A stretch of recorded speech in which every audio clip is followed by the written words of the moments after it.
Hi friends. Actually ಇವಾಗ evening blog ಆಗಿದೆ. Actually ನಾವಿರೋ ಪ್ಲೇಸಲ್ಲಿ ಮಳೆ ಸ್ಟಾರ್ಟ್ ಆಗ್ತಾ ಇದೆ, ಈಗ ಗುಡುಗ್ತಾ ಇದೆ ಸ್ವಲ್ಪ. ಸೊ ಅದೇ ಟೈಮಲ್ಲಿ ನನಗೆ ಯಾಕೋ ವೆದರ್ ಒಂಥರ ಕೂಲಾಗಿ ಚೆನ್ನಾಗಿ ಅನ್ನಿಸ್ತಾ ಇದೆ. ಸೊ ಹಾಗೇ ಕೂತಿದ್ದೆ, ಒಂದು ಸ್ವಲ್ಪ ನಿಮ್ಮ ಜೊತೆ ಬ್ಲಾಗ್ ಶೇರ್ ಮಾಡ್ಕೊಳ್ಳೋಣ ಅಂತ ಅನ್ನಿಸ್ತು. ಸೊ ಹಾಗಾಗಿ ಬ್ಲಾಗ್ ಶೇರ್ ಮಾಡ್ಕೊಳ್ಳೋಣ ಅಂತ ಬಂದಿದ್ದೀನಿ ಈಗ. ಸೊ ಆ್ಯಕ್ಚುಲಿ ಊರಿಗೆ ಹೋಗಿದ್ವಿ, ಊರಿಗೆ ಹೋಗಿ ಬಂದುಬಿಟ್ಟು ಆದಮೇಲೆ ಅಂದರೆ ನಾನು ಹೇಳ್ತಾನೆ ಇದ್ದೀನಿ ಇದನ್ನು, ನನಗೆ ವೀಡಿಯೋ ಅಪ್ಲೋಡ್ ಮಾಡೋದಕ್ಕೆ ಟೈಮ್ ಇರಲಿಲ್ಲ, ಹಾಗಾಗಿ ಇವಾಗ ಅಪ್ಲೋಡ್ ಮಾಡ್ತಾ ಇದ್ದೀನಿ ಅಂದ್ಬಿಟ್ಟು. ಸೊ ಯಾರು ಏನು ಬೇಜಾರು ಮಾಡ್ಕೋಬೇಡಿ, ನೆಕ್ಸ್ಟ್ ವೀಡಿಯೋಸು ಕಂಟಿನ್ಯೂಸ್ ಆಗಿ ಬರ್ತಾನೆ ಇರುತ್ತೆ. ಸೊ ದಯವಿಟ್ಟು ನಿಮ್ಮ ಸಪೋರ್ಟ್ ನನಗೆ ಅಂದರೆ ನಿಮ್ಮ ಸಪೋರ್ಟ್ ನನಗೆ ಕೊಟ್ಟರೆ ನನಗೂ ತುಂಬ ಖುಷಿಯಾಗುತ್ತೆ. ಸೊ ಆ್ಯಕ್ಚುಲಿ ನಾನು ಈ ಬ್ಲಾಗ್ ಯಾಕಪ್ಪ ಮಾಡೋದಕ್ಕೆ ಬಂದಿತ್ತು ಅಂದರೆ, ನಮ್ಮದು anniversary May 2 so May 2 ಎಕ್ಸಾಕ್ಟಾಗಿ 5 years complete ಆಯಿತು. ಇಲ್ಲ 5 ಬಿತ್ತು ಅನ್ಕೋತೀನಿ ಆ್ಯಕ್ಚುಲಿ. 24 ಅಲ್ವಾ, 2019 24 5 ಇಯರ್ಸ್ಗೆ ನಮಗೆ ಈಗ ಬಂತು. ನಮ್ಮ ಮದುವೆ ಆಗಿ 5ನೇ ವರ್ಷ ಈ ರನ್ನಿಂಗ್ ನಡೀತಾ ಇದೆ.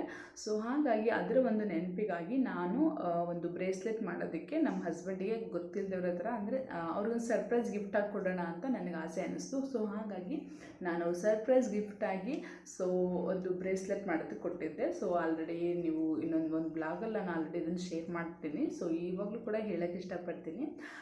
ಆ್ಯನಿವರ್ಸರಿ ಆವತ್ತಿನ ದಿನ ಚೆನ್ನಾಗಿತ್ತು. ಯಾಕಂದರೆ ಆ್ಯಕ್ಚುಲಿ ನಾನು ಊರಲ್ಲಿದ್ದಾಗ ಇಮ್ಮಿಡಿಯೇಟಾಗಿ ಜ್ವರ ಬಂದುಬಿಡ್ತು. ನನಗೆ ಜ್ವರ ಬಂದಿದ್ದೆ, ಒಂಥರ ಚಳಿ ಜ್ವರ ಸ್ಟಾರ್ಟ್ ಆಗಿ ಒಂದಿನ ಊರಿಗೆ ಬರೋ ಸ್ವಲ್ಪ ಪೋಸ್ಟ್ಪೋನ್ ಆಯಿತು. ನಾನು ಬಿಫೋರ್ ಈ ವೆಡ್ಡಿಂಗ್ ಆ್ಯನಿವರ್ಸರಿಗಿಂತ ಮೊದಲೇ ಬರೋ ಪ್ಲ್ಯಾನ್ ಇದ್ದಿತ್ತು. ಸೊ ಎಕ್ಸಾಕ್ಟಾಗಿ ನಾಳೆ ವೆಡ್ಡಿಂಗ್ ಆ್ಯನಿವರ್ಸರಿ ಇದೆ ಅಂದರೆ ಇವತ್ತಂತ ಬಂದಿದ್ದೆ. ಆ್ಯಕ್ಚುಲಿ ನಮ್ಮ ಅತ್ತೆ ಮಾಮ ಬೇಡ, ಹುಷಾರಾದಲ್ಲಿ ಹೋಗುವಂತೆ ಅಂತಲೇ ಹೇಳಿದರು. ಬಟ್ ನಾನು ಇಲ್ಲ, ಹೋಗ್ತೀನಿ, ಈ ಥರ ಏನೋ ಸರ್ಪ್ರೈಸ್ ಕೊಡೋದಿದೆ ನಿಮ್ಮ ಮಗನಿಗೆ ಗೊತ್ತಿಲ್ಲ ಅಂತ ನಮ್ಮ ಅತ್ತೆಗಷ್ಟೇ ಹೇಳಿದ್ದು, ನಮ್ಮ ಮಾವನಿಗೇನು ಹೇಳಿರಲಿಲ್ಲ. ಸೊ ಹಾಗಾಗಿ ಬಂದೆ ನಾನು. ಅದನ್ನು ಸ್ವಲ್ಪ ಬರುವಾಗ ಸ್ವಲ್ಪ ಚಳಿ ಹಾಗೆ ಇತ್ತು. ಹೋಗ್ಬಿಟ್ಟು ಹಾಸ್ಪಿಟ್ಲಿಗೆ ಹೋಗ್ಬಿಟ್ಟು ಒಂದು ಇಂಜೆಕ್ಷನ್ ಕೂಡ ಹಾಕಿಸ್ಕೊಂಡು ಬಂದಿದ್ದೆ ನಾನು. ಇಂಜೆಕ್ಷನ್ ಹಾಕಿಸ್ಕೊಬಂದಿದ್ದೆ. ಸೊ ಸ್ವಲ್ಪ ಪರವಾಗಿದ್ದಿಲ್ಲ ಆ ಟೈಮಲ್ಲಿ, ಓಕೆ ಅನ್ನಿಸ್ತು. ಬಂದಮೇಲೆ ಇಲ್ಲಿ ಬೆಂಗಳೂರು ಬಂದಮೇಲೆ ಸ್ವಲ್ಪ ನನಗೆ ಲೈಟಾಗಿ ಮತ್ತೆ ಹಾಗೆ ಜ್ವರ ಶುರುವಾಯಿತು ಅಂತ ಹೇಳ್ಬೋದು, ಲೈಟಾಗಿ. ಆಮೇಲೆ ಅವತ್ತು ಮೇ 2 ನನಗೆ ಅಂದರೆ ಚೆನ್ನಾಗಿತ್ತು. ಅವತ್ತು ಊರಿಂದ ಬಂದಿದ್ದಲ್ವ, ಎಲ್ಲನೂ ಮನೆಗೆ ಗೊತ್ತಿರುತ್ತಲ್ಲ, ಮನೆಯೆಲ್ಲ ಕ್ಲೀನಿಂಗ್ ಮಾಡೋದು ಅದು ಇದು ಇರುತ್ತೆ ಕೆಲಸ. ಸೊ ಊರಿಂದ ತಂದಿರೋ ಐಟಮ್ ಎಲ್ಲ ಎತ್ತಿಡಬೇಕಿತ್ತು. ಊರಿಂದ ನಮ್ಮ ಅತ್ತೆ ರಾಗಿ, ಬಾಳೆಗೊನೆ, ಆಮೇಲೆ ಹುಳಿಕಾಯಿ ಬರುತ್ತೆ, ಹುಳಿಕಾಯಿ, ಆಮೇಲೆ ಮಾವಿನಕಾಯಿ, ಶುಂಠಿ, ಅದು ಇದು ಎಲ್ಲ ಕೊಟ್ಟು ಕಳಿಸಿದ್ರು. ಸೊ ಎಲ್ಲನೂ ತೆಗೆದು ಶಫಲ್ ಮಾಡಿ ಸಪ್ರೇಟಾಗಿರಬೇಕಲ್ಲ. ಸೊ ಹಾಗಾಗಿ ಅದೆಲ್ಲ ಇತ್ತು. ಅದು ಅವತ್ತಿನ ದಿನ ಬ್ಲಾಗ್ ಮಾಡೋದಕ್ಕೆ ಆಗಲಿಲ್ಲ. ಆ್ಯಕ್ಚುಲಿ ನನಗೆ ಬ್ಲಾಗ್ ಮಾಡೋ ಮೂಡೇ ಹೊರಟೋಗಿತ್ತು ಅಂತ ಹೇಳ್ಬೋದು. ಅಂದರೆ ವಿಡಿಯೋ ಮಾಡೋದು ಆ್ಯಕ್ಚುಲಿ ಬಂದ ತಕ್ಷಣ ಟಯರ್ಡ್ ಆಗಿರ್ತೀವಿ, ಸುಸ್ತಾಗಿರ್ತೀವಿ. ಊರಲ್ಲಿದ್ದಾಗ ಸ್ವಲ್ಪ ಮಾಡ್ಕೋತಾ ಇದ್ದೆ, ಅದನ್ನೇ ನಿಮ್ಮ ಹತ್ರ ಆಲ್ರೆಡಿ ಶೇರ್ ಮಾಡ್ಕೊಂಡಿದ್ದೀನಿ. ಸೊ ಇಲ್ಲಿ ಬಂದಮೇಲೆ ನನಗೆ ಬ್ಲಾಗ್ ಮಾಡೋದಕ್ಕೆ ಆಗಲಿಲ್ಲ. ಸಮ್ ರೀಸನ್ ಹಾಗೆ ಹೀಗೆ ಅಂತ ಇರುತ್ತಲ್ಲ, ಸೊ ಹಾಗೇನೋ ಮುಂದೋಡ್ತದ್ದು. ಸೊ ಅವತ್ತಿನ ದಿನ ಆ್ಯನಿವರ್ಸರಿ ದಿನ ಏನಪ್ಪ ಅಂದರೆ, ಸೊ ಬೆಳಗಿಂದ ಸಾಯಂಕಾಲವರೆಗೂ ಮನೇಲೇ ಇದ್ವಿ. ಬಟ್ ಅವತ್ತಿನ ದಿನ ಬ್ಲಾಗ್ ಮಾಡೋದಕ್ಕೆ ಆಗಲಿಲ್ಲ. ಈವ್ನಿಂಗಲ್ಲಿ ಎಲ್ಲಾದರೂ ಹೋಗೋಣ ಅನ್ನೋದು ಆ್ಯಕ್ಚುಲಿ ತುಂಬ ಪ್ಲ್ಯಾನ್ ಇಟ್ಕೊಂಡಿದ್ದೆ ನಾನು. ನಮ್ಮ ಮನೆಯವ್ರಿಗೆ ಬ್ರೇಸ್ಲೆಟ್ಟು ಸರ್ಪ್ರೈಸಾಗಿ ತೊಗೊಬಂದುಬಿಟ್ಟು ಅವ್ರ ಕೈಗೆ ಹಾಕಿಬಿಟ್ಟು ಒಂದು ಸರ್ಪ್ರೈಸ್ ಅವ್ರ ಮುಖದಲ್ಲಿ ಬರೋಂಥ ಒಂದು ಎಕ್ಸ್ಪ್ರೆಷನ್ ಯಾವ ಥರ ಇರುತ್ತೆ, ನಾನು ಅದನ್ನು ನೋಡಲೇಬೇಕು ಅಂತ ತುಂಬ ಆಸೆಯಿಂದ ವೆಯ್ಟ್ ಮಾಡ್ತಾಯಿದ್ದೆ.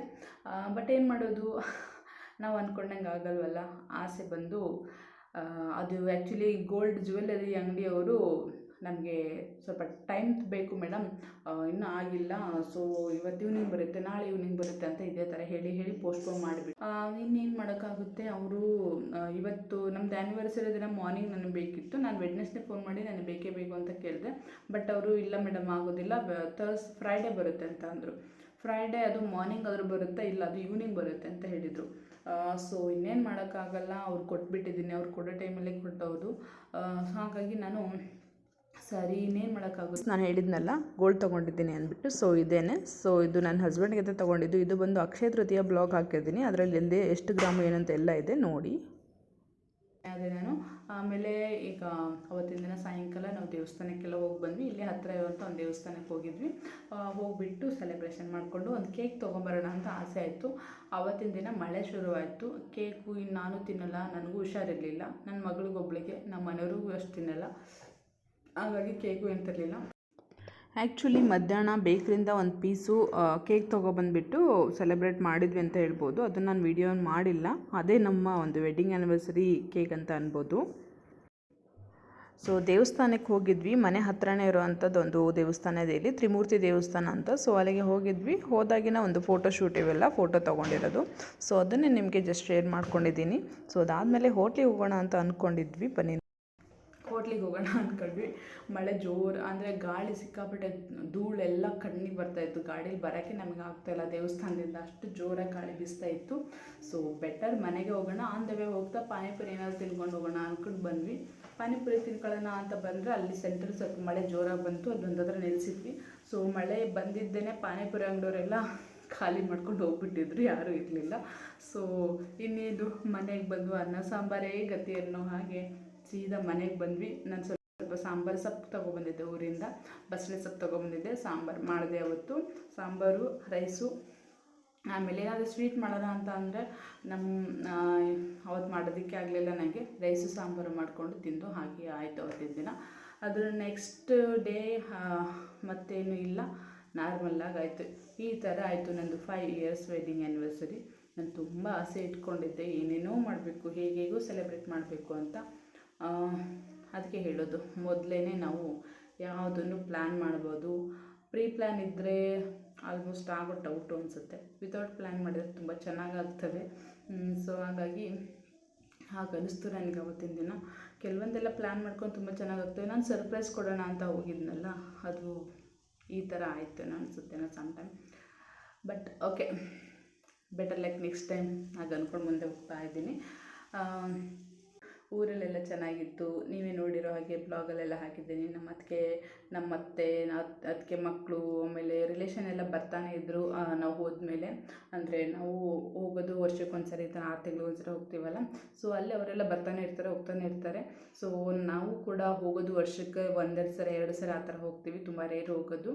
ಸೊ ಹೋದಾಗ ಅವರೆಲ್ಲರೂ ಬರ್ತಾರೆ, ನಮ್ಮ ಮಾವನ ತಂಗಿ ಮತ್ತು ನಮ್ಮ ಮಾವನ ಅಣ್ಣ, ಅವ್ರ ಮಿಸ್ಸಸ್ಸು, ಆಮೇಲೆ ಅವ್ರ ಫ್ಯಾಮ್ಲಿ, ಇವ್ರ ಫ್ಯಾಮ್ಲಿ, ಹತ್ರದವ್ರದ್ದು, ಆ ಥರ ಎಲ್ಲ ಬರ್ತಾ ಇರ್ತಾರೆ. ಅಲ್ಲಿ ಹೋದರೆ ಸ್ವಲ್ಪ ಬ್ಯುಸಿ ಅಂತಲೇ ಹೇಳ್ಬೋದು, ಲೈಫು ಬ್ಯುಸಿ ಲೈಫ್ ಇರುತ್ತೆ ಸಮ್ ಟೈಮು.